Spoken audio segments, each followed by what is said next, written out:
laawol kisal ko laawol peewal e ɓantal. Alhamdulillahi wa kafa wa sallallahu wa sallam ala nabiyina Muhammadin wa ala alihi wa sahbihi wa sallama tasliman kasiran.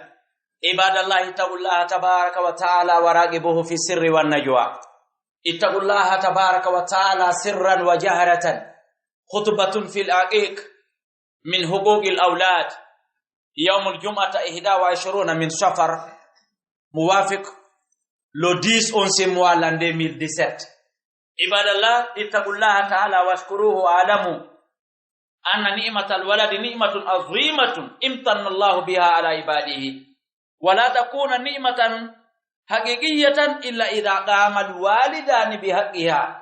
wa asana fi riayatiha. Jiabe Allah tolibe moske Taiba do e kala be khutba on hewti en yetti Allah tabaraka wa taala en seeditike alarete do sona kanko en duani ken laado meden Muhammadun sallallahu alaihi wasallam en seeditike ko jiyaado Allah ko on laado Allah jumare menden hande nyande noga e go safar yani lewru dimmurundun e der calendrier meden islam on khutba ko subi den kon hande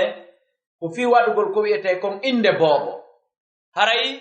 bulen Allah tabaraka wa taala ko wiete kon inde bobo ko haqqe mo biddo on jeyi mo biddo on hana jonnitede e jungo nene makko e baba makko yo on andu jiyabe Allah baawo en wasondiri hulugol Allah yettamo mawninamo ande ko wiete kon biddo hebugol ko wiete kon biddo ko neema jandudo ko buri mawnude e neemaji aduna di ko fiyonnu goddo si woni president de la republique tawi o ala ko wiete kon biddo goddo si woni annabajo tawi ala ko wiete kon biddo o hejata taway mo dabba lekki tun mo wullito tun mo toro du'a tun mo wada traitement tun siko gorko himo jomba sansindira tun siko sonnajo himo dabba lekkele tun mo dabba traitement ji tun hay dum kadi ay rewbe go kadi no sansindira modi yani seedi day o do yaha ka oda docteur be wi ko min e o do woni jibindinta e ko nande tay dum yani andi ngoden haray o ala e jang awanon an odo okkado odo biddo ko ya andu ko nema molana do ni ko okkada so ndari annabi Ibrahima baye hawti mini sam 20 ans o jidaki mojereji aduna wala biddo tu wonno o mara parce que arina o lando wona o patron wona o risaljo kono yalika o wulliti Allah kormo jawdi en yalka o wulliti Allah lammi mo ara kanko lami hori numurudu en yal dum don fo wullitandeji makko di kasa kasa yagal makko gal fo ko hebugol biddo wona non annabi Zakariya kati be do fo be jodanoke ndetawno be hebali biddo be jodino be wulli be ngormi be nyawndi ha Allah tabaraka wa taala on okki be ko wiete kon biddo idan hada ni'matun azima yani ko wiete kon ne biddo ko nema mawdo wokono ko en andu o biddo wawata wonande manema kadi wata timmude nema ha nene jon e baba jo on daranomo ka o hana daranede don defamo no hana defirede non ne'amo no hana ne'irede non wada mo e lawol hanu ngongol ko on say non be andata ko wiete kon nema biddo so na dum wadi yado billahi yo Allah dande ko wontata hande kadi haray ko lorra e hore mabbe buyno hebede tawa nikkasi be hebanoka buyno hebude ta nikkasi be hebano a dum ko angal daranagol nene jon e baba jo rulji mabbe di wala takuna ni'matan haqiqiyatan illa idha qama alwalidani bihaqqiha wa hasana fi riayatiha o biddo wata wonne nema dabba don o nafa mawbe makko ben hanene jon e baba jon darono hani darorde non wagad ja'at ayatun kitabillahi azza wa jalla wa sunnata nabiy sallallahu alaihi wasallam tubayyinu almanhaj alakmal wa tariqa alamthal fi tarbiyati alawlad yon andu arika alqur'anare arika sunna nelada sallallahu alaihi wasallam lawol yamirgol shariaji yamirdi luwaji yamirdi no biddo on neirteno no biddo on toppitorteno no biddo on okkiporteno e mum fi nema ko woni e makko ko yo nene makko e bamma ko hebu nema ko woni e makko ko si tay dum wopi nema ko woni ko e makko be ron kay hebude masala kura no kaner julirde ga di wawata en nabude en hubbinali ampullo di wawata en nabude en baransali telephone on ma kala ko faala den yo hebu kuran ka pirisi en tant que kuran jidin no derga en hubbinal contact jidin kuran no ga ko no en lutta e miwre kurannoga kono si tawi en bransali prise ji ɗin micro on gollata téléphone ji ɗin chargata ko wana noon ɓiɗɗo on ko o nema kono si nene makko e ba makko daroranali mo no hana darorede noon ɓe heɓata nema ko woni kon e makko ɓe niminotako e makko hande kadi ɓe sikka e ɓiɗɗo ko kuuku sa nani boyno ena heeɓi ɓe hande ɓen ɗum ko murado o ɓiɓɓe saari ɗum ko murado o par ce que ko nene maɓɓe e baba maɓɓe woni ala ɓe defude watta ɓe no waniri noon a nanay jongal leejo no wi'a ɓiɗɗo makko on mi gerdi e makko ha mi ronki ɓasa woli gotol o wolay temedere mar sali ɓiɗɗo ma on ko yo huwu ko wiiɗa kon ma waloɗa ka guril makko ananay mawɓe men ɓe no wi'a ɗum sa waɗa hunde kaari mi walora e guril maɗa hollali ɓe hirsete ɓe hutta guringil ɓe fempangil ɓe pooɗa no fempirte guril baalil ɓe yaha ɓe walo hoore magil ko andingol ma sa waɗali hunde kaari amayi sa waɗali hunde kaari mi walora e guril magil mais enen ko maɗɗi ɗen ko mi wolanimo ha mi ronki ɓa fay ɓe joni ɓe laana ɓudude ɓe wela hettande paɗe si a maɗɗike ɗum ullo fu tawi mo waɗi ɓiɗɗo muɗum on commandant mo waɗi ɓiɗɗo muɗum on général allah no andi ko kanko adoto waɗande plainte o nanga o naɓa ɗo yo arande heɗitiɓe ɓe ari ka sariyaji alqur'an e sunna laawol sariya no ɓeɗo ne'irte no ɓeɗo ɓiɓɓe toppitorte innal aulada ni'matun min ni'amillahi jalla wa ala hadi ni'matu rufi'at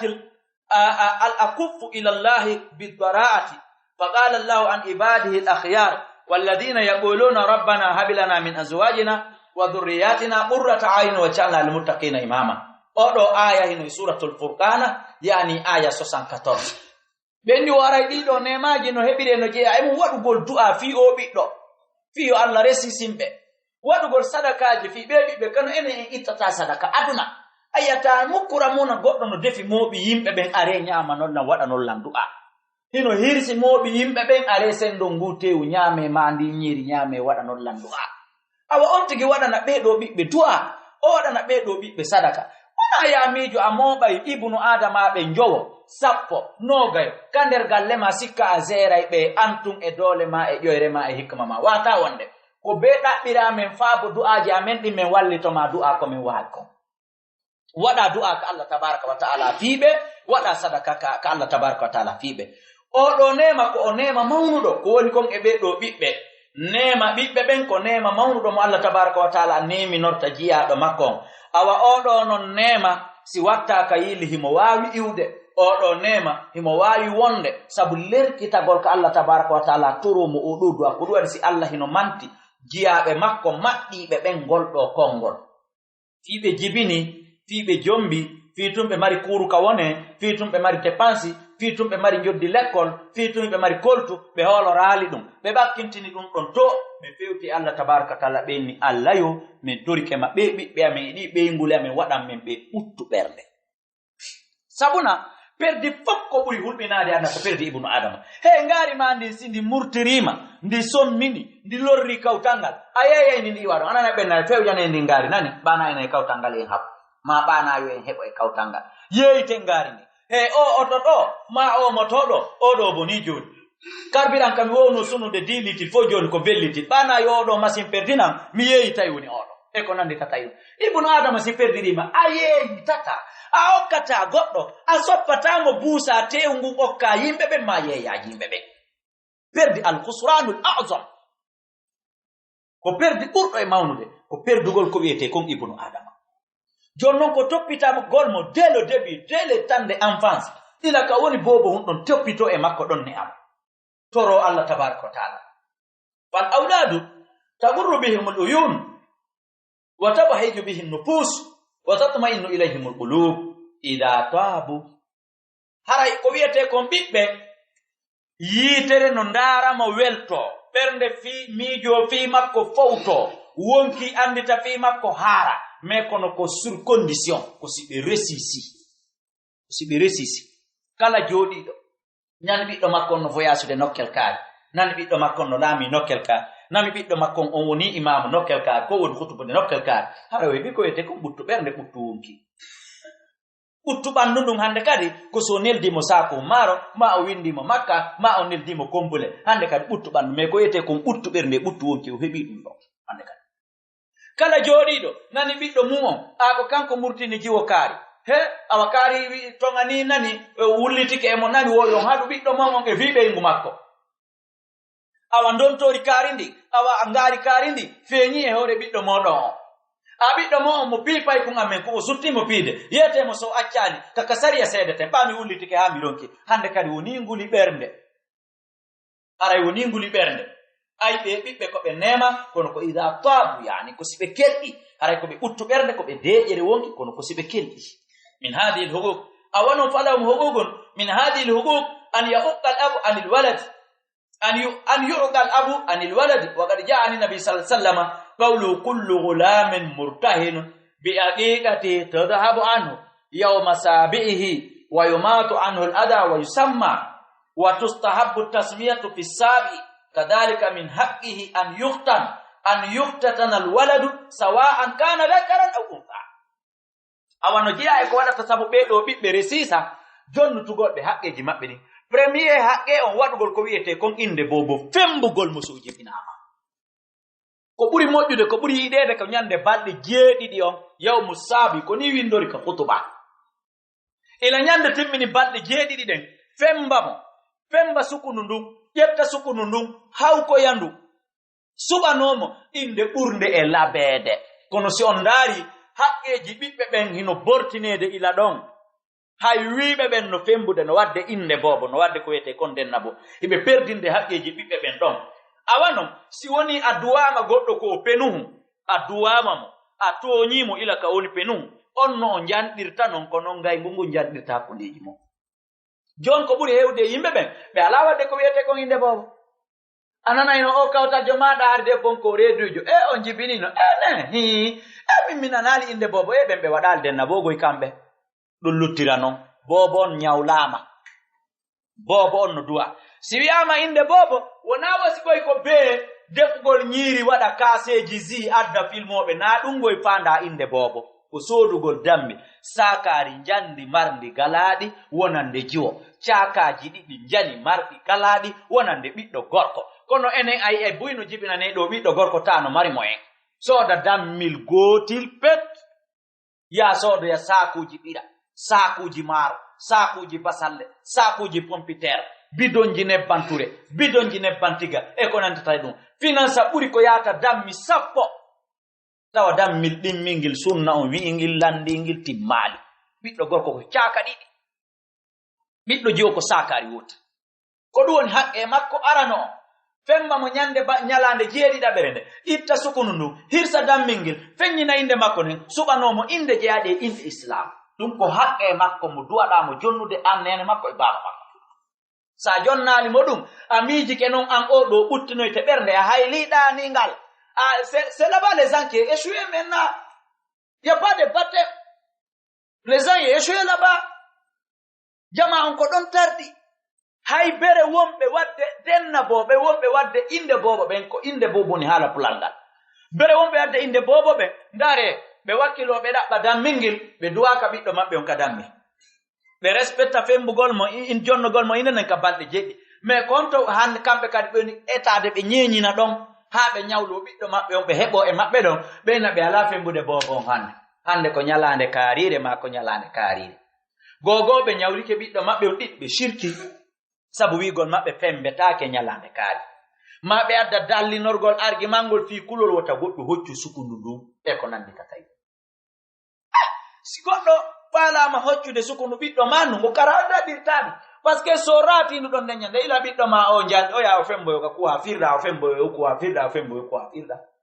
si sukundu biddo ma on hoccaka nde nyande ko yo Allah renane tum so na dum sukundu biddo ma da on no mari ka webi toyto ka buri do ay be hirsa dam mingil halden fotte bobon fembama ko fenande bobon fembaka be yaltina bobon be jodota e makko ka terasi ma katande ha be gayna be jetta ndiyan dan ka horde be bubbina sukunundu be nada bobon hara bobon fembaka ra sukunundu ittaka tefe ende inde boboji din e galleli julbe ben sino wadde masi Allah wadde accitanoma fembede julbe adum do foko nyawla gol bi don ko hakke makko subanagol mo inde labande ba o wata wadde ko hakke makko dabbangol mo sakari yeddundi innamo ko hakke makko fembugol sukunu makko no nyande balde jeddin ko tundi itta ko dum o jibindina na yo accide dum no wa cionci di goddo borni nyallidi e mudum din ka golle ayo aro walude din don ko borte itte Allah no charse fudingol sukundugo o laarsi non no itama wondu hebotako ko do mawbe be nenebe ben e baba ben ko ila do be ni nyawlaade bibbe mabbe ben ande nyamande do ko yobi tetende ha ila kabi don wawi duncude don baynene makko e baba makko no wawno duncude ittugol lusukundu be salike sabu sirkugol e negilisugol awa yi a hande kadi o wawa jogande nene mum bidoru ndiyam ma addangol mo dongal ledde yi a kanko kadi mo salo dum be yejjita ko be salino kon kambe be andita ko biddo mabbe o sali ko hada bo aware ko e watte yimi dido be ne laadal sallallahu kala biddo dey haray ko tiginde e jungo baba makko nyalande dargal sabu dammingil do innirangil ko ngil sottata mo jungo baba makko ale goy hay goto busa ta nyalande dargal nato ya aljanna sinatuma o jonniti bibbe makko ben fop vérifier dammil be bibbe be hebi ben fo goto kala yihi o hirsanno mo dammi goto kala hirsanno mo dammi hay goto natata aljanna si onatuma yi'a maka darngal hino dammingil o hirsanno ngil biddo makko nyalande jidda bere nden ma sappo e nay ma noga e go wala ko buri mojjude ko nyande jid illa ko ina gotel ndari e der dossier ji makko den way hari nden nyande o mara si o mara la yukallifu Allahu nafsan illa ma ataha Allah fa on ki buri ko way ko kono ndare tawe way ono marno dammi ono marno joggu dammi kanko o minimisu tum dum o hirsi don tori ma o minimisi dum tumbe inni bobon tun inne be faala be don kiwad o busata o nato ya aljanna o busata o nato ya yite biddo makko hettali dammingi dare murad an hida jodi do tun monagol biddo ma on hebi mbudi ko hajjiroya o jabal ma windude haaj biddo ma hebi mbudi ko darnda o jabal ma darnande biddo ma on hebi mbudi ko neldire sako maro o jabali wadde biddo ma on hebi mbudi ko hoyrana ma hoggo ngon griyasi o jabali wadde hida yejjiti an kade a hebi no dammil ko inniramu hida salimo hirsande ngil dammil hida yejjiti a hirsono dammil kono a salino fembugol sukundu makko ndun accudu no mo indun sukundu don ngil caayalir fiba o wata wolude fiba o wata wullitade anaado dun mo ngil caayalir kadi kande suudi hida yejjitida duwa mo dun don hada wa waray ko ni woni fojje ibadallah haray no jeya kadi e haqqeji din sunningol mo foti ko gorko foti ko jo ko teddongal yo imamu daro tobe uddita hunduko mum fino okkora seeda ma fiɓano hulɓina ma fiɓano menasa daro suusa Allah maɗɗo mikro ka julirde waajo inna ɓiɓɓe reɓɓen sunnintake Allahu akbar walahum dambun azim ɓe mari bakkato mawno ɗo yoɓe acci yoɓe reno ɓiɗɗo gorko o teddinte ɓiɗɗo debbo o teddinte fof kadi no mari dalil hino numéro téléphone am 628 60 53 09 Areba 664 même numéro Selcom 657 même numéro Intercell 631 même numéro nodde lam jonnay on ko wiyete kon dalil wonde ɓiɗɗo debbo no hana teddinede ko nande kala jentoyiɓe hutubanka internet ɓay ko o yahowo joni e wonande kala jentiɓe hutubanka julde miɗo andi jooɗiɓe ɓen ka nder julirde ɗo conteste o ala ɓe ɗo fof ko anduɓe ɗum ɓuri lan naafiɓe ɗo mi accitiri numéro téléphone ko fi jentoytoɗe mo ka net ma jentoytoɗe mo ka mémoire ji. C'est le contexte. Appelez-moi là-bas. Je vais vous donner les preuves. Kal Qur'an ka sunna kati. Wonde mo hana tettinede. Min haqqi no jeya haqqe bobon an yuhtana nde o sunninte. An yuhtina alwaladu sawa'an kana dhakaran aw untha. No fatates ko gorko, se on fatates ko debbo o tettine. Ibadallah. Jiyabe Allah. Innal aqiqa ande ko wiete ko inde bobo. Hi allati tudbahu lil mawlud. Ko ɗum woni dammil hirse tengil hirsane ɓiɗɗo tewu ngu sendite sadaka fi makko hoore sukundu hoore ndum fembe sukundu ndum peeside e mbuuɗi ma peeside e kanŋe ma peeside e kaali so mara ɗum o peesida ndu e farangine cukalal si waɗirama e beɗo balance hayso ko 1000 faranji ɗiɗi hara ko 1000 faranji ɗiɗi ma tati ma nayi liɓirɗaɗa ayi ɗin 1000 faranji no peesa kal cukalal ƴetta konko peesi ɗon ka mbuuɗi ma ka kanŋe ma ka kaalise itta sadaka toroɗa Allah yo Allah moƴƴina kono ene ittata sadaka mukramuna bal en yehi kadi ya en pilasi itto sadaka buy e meɗen pilasi itto sadaka ko sirko ko waɗo bid'a. C'est ça le problème. E woni taƴino a ittata sadaka a jokki ha a kilasi itto sadaka on kadi wonde ko sirko o hada shayna kuba yani hunde ɓurde mawnude ɓurde wonde danse taw taƴinora sa ittata wi a ittata sa mara ko itte jooɗo seɗa mari ko itte an ko a gurdo a ñamantake jooɗo wata ƴettu kilasa ittoɓe sadaka ɓen plaçaɓe ka harmi yandi oyi ko ɗum woni denna bo ko ɗum woni inde bobo hirsugol ngil ɗo dammil femba sukunu ndum peesiɗe sukunu ndum buuɗi ma kange ma kalise itta sadaka wakati sabata biha sunna ko ɗum ɗon ko tabiti ka sunna nani hirsugol ndon tori alaka sunna mo heɓi dammil yo hirsu mo ala dammil yo waccu awa heɓa hirsa ka jontere ma ka jonte ɗiɗi ma ka jonte tati ko ɗum ɗon tori mayama few togole nata mayama sende diramini fe togole namuna yama few c'est mouton obligatoirement c'est ça qui est la sunna kana ira alogo ala sende alogo solo firik ou bien afunun nani ou bien akere num mogoye à la 7e jour ou bien à la 14e jour ou bien à la 21e jour tu vas faire les baptêmes pour ton enfant sinon tu les dois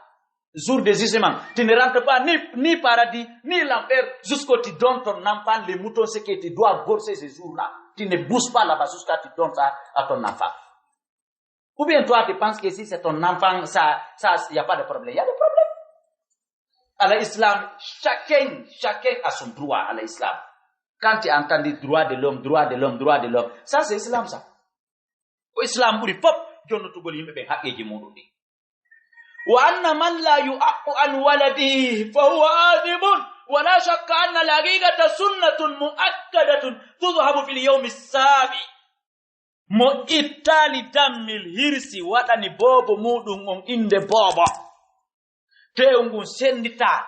nyama e kawtal ha e futube ben ara no mari bakkatu kutubam ison bele bien confirmé ça wonde on hino mari bakkatu on fami sikke wala ko yete kon inde bobo ko sunna tentudo kadi sunnatun muakkadatun ko sunna tentudo dammi hirsa tengi ngil kan nyande balde jid wa hadhihi al-aqiqa tukal wa yutamu minha al-jiran wal fuqara wa yud'a ilayha aidan fi jami'ata bayna ad-da'wati ilayhim wal it'am minha wa sadaq tewda mingil on tigi nyam o nyammina kawtal o nyammina musidal o nyammina miskinabe makko o nelda o nyammina futube makko hara o wonali jibinowo bobo ko goddo okkimo on beyngu on jibinanɗo mo on bobo o daro o hirsangil dammil o nyama ɗum ɗon fo futube pullo fu tawi ko goddo heɓi lahara o ko mayde faymu sa yi a fembanama ko ɓami okkima jiwo antum a fembantanoke aduna daro nyama ngil dammil ɗum fo wiya yo ƴettu feccere mi jonna sabu lenni ɗum ko bidi'a ko gonga maye onti ko nyaamu tewngun o senditango hakkunde musidal makko ngal e kawtal makko ngal e sabuli makko ɗi wota waddu en e siraɓe meɗen ɓe jonnutugol ɓe feccugol dammi ngel e hakkunde koye ngal yeeso koye ngal ɓaawo biwol caggal ɓaawo c'est tout jonna ɗum sabuɓe men ɓen o bambira nyale ko be okki en oji o jibinani en hebi ande biddo gorko ma en hebi siwtabe wotay anyambe feccere dammil on to yida ka windi wonde be hendota ko feccere futu itini ad-dalil al-wadih ad-dalil feñudo jonnabe dum yaa uttane wura e jam ko sada kaytuda ania ko sada kaytuda nde a feccere sendita ko ne ma e bolonda de sa ka musidal jibum fo no wali nyande fe mbuda futube be ngeey dum da awa ngala koye ngal yeso ɗandi ko kaari en jeeyi ngala koye ngal ɓaawo ɗandi ko kaari en jeeyi bi wongodi ɗandi ko kaari en jeeyi ɗum fof no waali ka sariyaji constitution ji meɗen jokkere en ɗayyankoji kono de wowɗen gerdude moya sariya Angleterre London kamɓe constitution maɓɓe windaki noya constitution pullo Fuuta aɗa ɓitata deftere ha kay aka windi ko mawɗo joyi biwol kono si nagge ma dambiɗo halke fof no andi ɗum mawɗo on jeeyi biwol ngol hay si ala kam kono fo no an akoni constitution Angleterre ko si porto en sustabe be déclaré France 24 joni mi ndari wonde manna kambe be yalta e Union européenne le 29 mars l'an 2019 ils sont bien écrit ça et annoncé du ani ko be bababe ko be gaynam be hore mabbe o imran hare ko en faamu din no peji hare ko don ni ko sunna woni ko yamiri aqulu qawli hada astaghfirullah li wa lakum fastaghfiru innahu huwal ghafurur rahim. Alhamdulillahi rabbil alamin. Al-khutbatu thani wa sallallahu wa sallama ala nabiyina Muhammad. Fa idha fata al-yawm as-sabi fa mata takun? Qala ba'd al-ulama takunu fi al-yawm ar-rabi' ashar. Wa idha fata fatakunu fi al-yawm al-hadi wal 20. Wa idha fata lam tataqayyad bil asabi. idha fata al-yawm al-hadi wal-20 tadbahuha fi ayi shi'ta fi ayi yawmin shi'ta walakin yanbaghi lil-insan an yahdura ala an takuna fi al-yawm as-sabi jiabe Allah haray sunnan ko wi o bobo ko wadane inde bobo nyande balde jeedidi wosi balde jeedidi wi habbaka hande kadi wo kono jomirabe gande go hino subi sahibal fere ka nyande balde jeedi ya wada nyande balde 14 sahibal fere nyande balde 14 ya wadu kay balde noga e go du woni jonte tati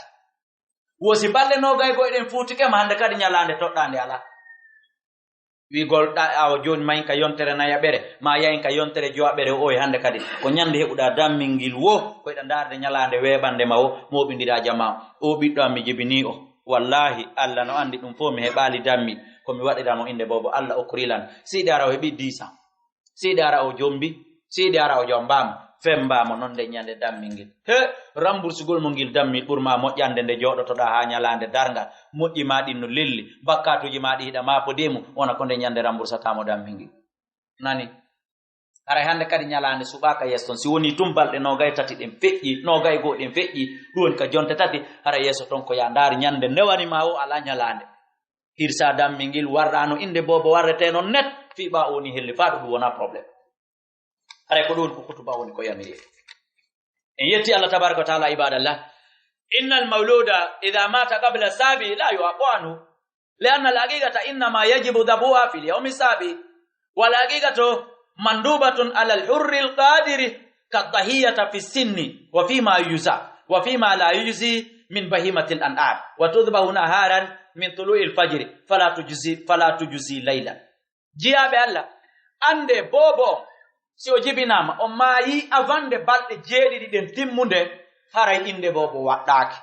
maayi hande yiltike hande maayi ha ko jangoni dennabo o yiltike hande haray dammingil waddaki hande kadi ene mo nini ko 13h30 wondi julde fana ene mo maayi 13h20 haray o maayi mo nyawli fana haray o maayi mo nyawli fana parce que o maayi fana hewali jango ko go sumaye mo maayi hande jemma bimbi ko go sumaye haray o maayi mo nyawli sumaye haray o maayi mo nyawli sumaye parce que o maayi he fudaka horede ko hawjuda wa fuddi horde ho jango e sekke ko wana non bobo so maayi hay ko weta inde bobo o walike o maayi haray dammingil jommum sino fala o continue inde bobo o wada sadaka jama on nyama simo fala onata dammingil ka daral be joni tam budi makko di haray hande kadi inde bobo den waddaki anda sen faf ya fe leer on fe'iti seeda kono en fe'intin no fudda gongol mi wowlay kadi jon motif kon dum kadi wonno ko tardinno lan ko inshallah jayi haray inde bobo ko waddi dum hirsugol dammingil ka balde jeedidi o non maayi balde jeeddi timmali en du'a kam fus me o sondete inde makko nde yo jama on faamu dum bobo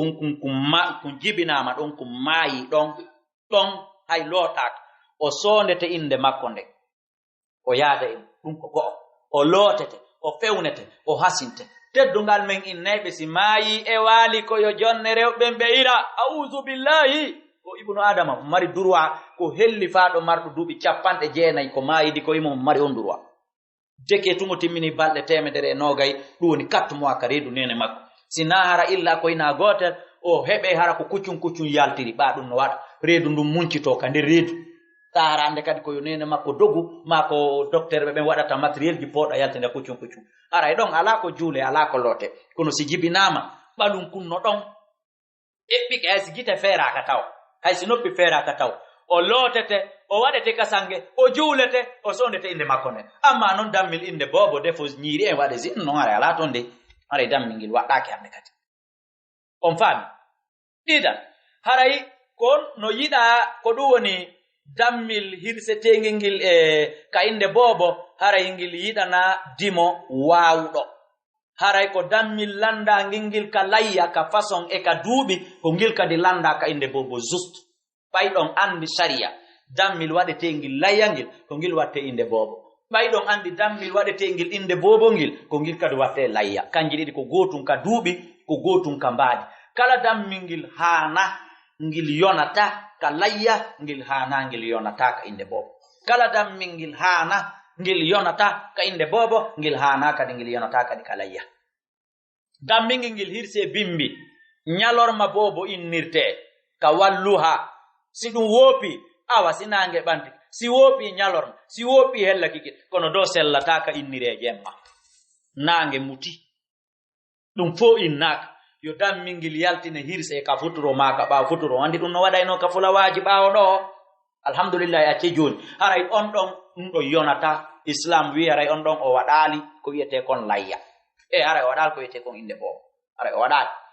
no waya mo horali ha suma e ma e few nyande go juldando ina kanko fuddo horde don yandi de o wi'a fo mun ko lewru yandi ko wi'a fo balde capandat kanko ko yette baajo o hebal fe ala horde ka suma na de nangan to hunde ko hebal pus o ala woni hurde o acca ha nyande go juldando o commence don haray o hori haray horali idan awa dammingel hirsi take jemma mo hirsiri jemma inni bobo mudum haray yonata haray ka islam o innali haray o innali nani haray ko yen faamu dum faman wulida ba'da al-fajr fala yu'addu dhalika al-yawm min as-sab'a fa in wulida qablahu aw ma'ahu husiba minha wa tasqutu bi ghurubihi ay as-sabi kama tasqutu al-adhiya bi ghurubi al-yawm as-salis wa ta'addadat al-aqiqa bi ta'addudi al-mawlud fa kulli mawludin dhakarin wa untha aqiqatun wahidah haray inde boboji din hino dudira sabu dudugol bobo ben yani sa jibina na matatu alafuwa be masiuti tatu alafuwa awada inde boboji tati yani lego awada dammi tati dammil gotil fi ko be siwtabe yonantabe dido yonantabe tatu si ajibina nama asiuta nama dido asiuta nama tato asiuta nama nayo iden yeli yo Allah ko ren dum fogoyi haray adabbay kadi dammi didi ma tati ma nay adadu embre bobo be hirsa no wodi kat ton ka faljere inna be stay woni bobo be jibina masko be siwtabe yo wade jonte didi haray be fibi yani ko biddo be yontere siko bibbe tato siwtida be na yo fembe ka jonte tati yani biddo be yontere wona dum ko biddo kala ko kontante ko ila nyande o jibina hati mi balde jeedidi ko nden nyande timmani mo balde jeedi say inni masalan iden kontande odo hatimma balde tati e balde jeedidi se fuddo den kontande oda hakkunde men e Allah milando e hakkunde men e Allah nyande wonde fuddade kontande odande ene ko den nyande o jibina ka kanko kadi o timmini jeedidi no oda timminiri no oda kadi timmini jeedi no oda timminiri no ko innete balde jeedidi oda den lanni oda kadi fudden kontude hande iden pelliti oda wonani mo jeetati den nyande fokoji ko jeetati idan haray ko en wattu yile dum do fo ibadallah jiabe Allah innahu qad nudiba dhabahu al-aqiqa ba'da tulu'i shams wa nudiba halqu ra'si yawmaha wa nudiba at-tasadduq bi zina ash-sha'ri al-mawlud dhahaban aw fiddatan wa nudiba samiyatu al-mawlud yawmaha wa khayru al-asma'i ma ubida aw humida jiabe Allah ande no yida hirsugol dam mingil nyande inde bobon bawo nange ngem fudi ba'da tulu'i shams bawo nange fudi wonaye ko hawjude wo ko hawjude ko ke passion dudio ena ta ande salminirden subakara may foten do inne bobon oye don kade en yawni pandi a horirtaaje makko hawjuda o acca ha kaler ka doa fuddede hore don hore hare accugol ha nange ngem fuda inna bobon no yida innugol bobon adi nange ngem towude no yida in fembugol bobon surtout no makko num am même jour nyande nyalane ne no yida ittugol sadaka embere mbudi ma kange ma kalse embere ko pesi kon yeru qima sukundum itta sadaka bere dum no yida ndo fo na force de ona farila ko wanudi ba no yida hino yida innugol bobo nyande o jibinande nyande bobo ma on jibinande ko den nyande noddinta ka nuru makko nyamuru labi tati noddina ka nuru nanuru labi tati sondo damo inde makko de biddo gorko goto wona yo jabu bengu makko yettire du lebbi jeenay e balde sappo ma lebbi jeenay tak hani kanko e bengu makko be nanondiral gere inde ndek o do ko ndoleri ara ko rewbe dido woni ka galle ko hani non ko debbo e jongalle ko dum hani wonde galle side daroto ko debbo e jongalle ko dum hani wonde galle side daroto an dum fo on fotanali ko bobo innete bobo jibine taw jongalle jon wata sondade o anda confirmak bala haka nyande bande jeedi nyande denna bonno wonde borto pire e galleli go fi innugol windugol kaydi inde bobo yaltinayna tawa hani be nanondiral parce que ko rewbe di don kander galle wana beengu e jongalle ko beenguli didi on der ton ette responsabilité yagal mengal biddo ko baba jey inde non disondirte wala amru baynum shura ko baba jey sibe nanondira ko yo wadu veto andi ko ite veto ka andi ko andira veto ko président Amerique président mo mari droit wadu gol veto 2 fois pendant un mandat si vous savez bien kon veto ko président no fala wadde hunde kaari congrès jabali député jabali assemblée jabali mawbe pays on fo goto jabanali mo kanko le mo fala wadde nde hunde mo mari droit impose gol e horemo ko dum mi wi ko dum wadata wiyete veto kono non ko laabi didi pet o mari dum e nder mandat makko so hebi mandat didi mo mari dum laabi nay mandat kala mo mari dum de wotere oyi non ko haray ko e wattu yili e dum don haray ay be nguma disondiron do e dum inno bobo nyande o jibina aray ko buri mojjude inde den fo ko maccindinanaade Allah den ma yettiraade Allah den ko nde wiyete maccindinanaade Allah Abdullah Abdurrahman Abdul Aziz Abdul Fattah Abdul Haq inde jane labade suba den Abdul hunde kaadi ko den buri mojjude inde den fof si du wopi yettiraade Allah den Muhammad Mahmud Ahmad non ko de do boy ella lawi ko Bakar Ibrahim Mustafa ella de do fo modum me ko buri mojjude konko maccindina daade den tan Abdul hunde kaari si den don feƴƴi arano Muhammad Mahmud Hamid Ahmad reko de do boy subhanahu inde labane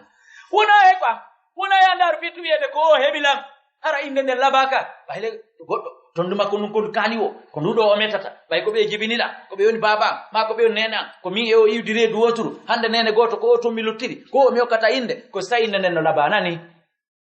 ko sinde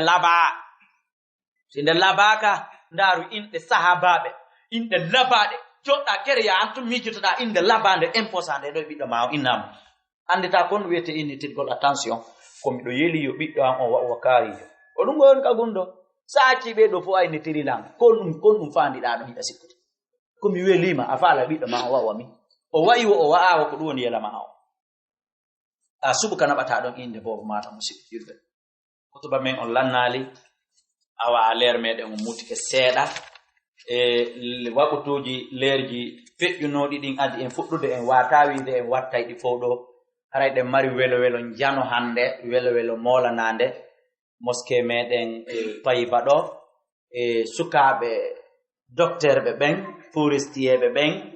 ka clinique hun leydo mi yewtidi e mabbe ko boyi men jippiri Allah tabaaraka taala okkilan kutu bido mabbe silmi hande inshallah baawo en juli be waday kalimatu shahada on do joni are ko kamben ko borni di do kaftaniji kamben ko toli do kotirawo on burdo heccude duubi on mi yewti o di kalimatu shahada o subike mi webitani mo inde den ko subike inde wietende den Musa hare Musa o wiete ila do dimmo on don kadi mi wadani mo kalimatu shahada mi yewtidi ha kanka do subike inde den ko subike Muhammad ela mede Muhammad sallallahu alaihi wasallam hare dum ko teddongal mon ko sabu du'aaji modon e wakilareji modon nelado Allah sallallahu alaihi wasallam wallahi be makilani yahdiyakallahu bi rajulin wahidin khairul laka min humurun ni'am se Allah wallima a cippiri ha e nder ngurdam maada Allah wallima goto silmi e jungo mama dido silmi e jungo mama njo ma sappo ma temedere wandayi an ko gebal molna nga Allah yedima don gebal janal ko don ko Allah yedi en do hande donc be retardi argol wadugol be longingol be kalimatu shahada borna be dum do holla be no salli gorte yewta be sariyaji diina din adi men ande ko dum do letini la seeda dans les conditions normales be hanu no fembagol be loto longal kono din don didi wadali sabu tayid lidiki saa baara don habbilan ka julide galero yoni din don didi wawali wonde kono si tay be fenyini jon kalimatu shahada devant public hare me yilto to be fembo kadi no islam wiiri no hare kadi buye men kadi yo wattu yili tobbere faljere no hebade ka silmugol buyi be arday woni e kefero on parce que son tigi silmal ko kefero yate ka accon hakke orna mo kaftani natita e makko ka julirde inutile ko interdit hay natugol ka julirde o jodo jula mbota leydi parce que na o jula no ha gayna o daro yeso yimbe be wada non kalimatu shahada wandi ko ila don woni juldo o andi ko julida ko hadaran ko mere kala mo Allah aski dum ko yo yewtudu e makko ka suudu ha wada kalimatu shahada arande mo ara nata ka julide ko juldo ari so hebi fere o femba mo ton wada peji din fop inshallah haray men wadi dum fo haray enen wombe kippirde korbo karbanno wona sabu yimɓe silma haray koye reeno e nden ɗon toɓɓere haray kadi mi yewtimo saria yewtiɓe sariyaji islamu ɗin e inde mo mi yewtiɓe korka farilla obligatoire sa horali a nangete mi yewtiɓe korka sunna mi yewtiɓe julɗe farilla ɗen jowi mi yewtiɓe leereji majji on mi yewtiɓe kadi leereji ɗin no varia mi andiniɓe ko gonga siɓe juuli ka clinique maɓɓe Allah jaɓay kono noon hino ndeya juulirde ley ɗon hino ndeya juulirde ɗo yaaɗo juuloy on ka juulirde ɓuri baraji ha mi yewtike ɓe ngala koyngal arayno montude bakkato ngala koyngal no windude baraji min ni si on tigi juuliɗon hay si Allah jaɓi mais kono heɓata ɗi baraji ɗa ɗum ɗon fof muɗum mi yewtiɓe ila ɗo ko ila siɓɓe maɓɓe hefreɓe ɓe silmal ɓen taw minni koyoɓe moƴƴo e maɓɓe itti e sikke enen julɓe ɗimmoɓe maɓɓe ɓen kawtalɓe maɓɓe fof woni julɓe koni heferɓe koyeɓe moƴƴu e mum mi yewtiɓe ɗum ɗon fof mum mi yewtiɓe aray goɗɗo jokkata debbo goɗɗo beere yaretake oya e maɓɓe tawi no watti mullo kaalise men ittingo mi andinimo ɗum ɗum fof waɗetake a ko ɗum woni ko tongilan ha tawi hutuba meɗen on rettarde seeɗa on yaafoto en heeɓi ɗiɗo sino ɓe naati ka diina meɗen en torki Allah tabaraka wa taala yo Allah tabintinɓe diina kam yo Allah tabintinɓe diina kam Allah yoɓe foruwa enen jibinaɓe ɓen e nder Makka Allah yoɓe forɓe ɓura woɓɓe meɗen ya ilahal awwalina wal akhirin nde ɗo moƴƴere ngal ɗo ɓural o ɗo ngalu ko Allah okki en ɗo hande yo en wonu sabu ɗiɗo silma directement naata ka diina moƴƴere fodande nen e mum yo Allah okku en nde yo Allah maran en nde harande bonali o yoɓire en jannatul firdausil ala hitande hikkande nde weli ko molana yo Allah maran en baraji ɗin haraɗi bonali o yoɓira en jannatul firdausil ala mi torki Allah heferɓe hedditiɓe ɓen fof yo Allah newinan en ɓe silma ɓe naata ka diina islam enen julɓe ɓen yo Allah arsuke en comportement moƴƴo ko tawata waway suynude ɓe wona julɓe ɓen ɓe naata ka nder islam ya ilahal awwalina wal akhirin yo Allah teddin islam o yo Allah lo'in keferu ngum yo Allah toddin islam o yo Allah lo'in keferu ngum e nder leydi lagine nin e nder dendanangal leyɗele aduna ɗen ya ilahal awwalina wal akhirin mi torki Allah tabaraka taala haajiji ɗi satin ɗen inde boboji e peeraji yo Allah newina en feƴƴa no newori yo Allah newina en feƴƴa no newori e hoore no yelira yettira e hoore ñawore alqur'ana e sunna no wi'irino yamo jebol mo dow taro Allah arsiki en kuranji ɗi yo Allah kore nema koni ko e majji yo Allah dande en boni e musiba koni ko e majji yo Allah ñiɓinan en ɗi yo Allah tabintina en ɗi naaduɓe ɓen yo Allah ñiiɓin ɓe naadalɓe yo Allah newinanɓe ɓe naada no Allah newinirani en ni kuran o yo Allah newinan en ndiyan ɗan kadi yo Allah newinan en laawi ɗi ya ilahal awwalina wal akhirin yiiru ɓernde seg kamɓe kadi ɓe addana men ndiyam yiiru ɓernde mata ministre de la transport ɓe addana men trawoje ɓe addana men ponji hakkunde ɗo e kaɓele ɓe addana men gudoroje yamo jibol mudu tar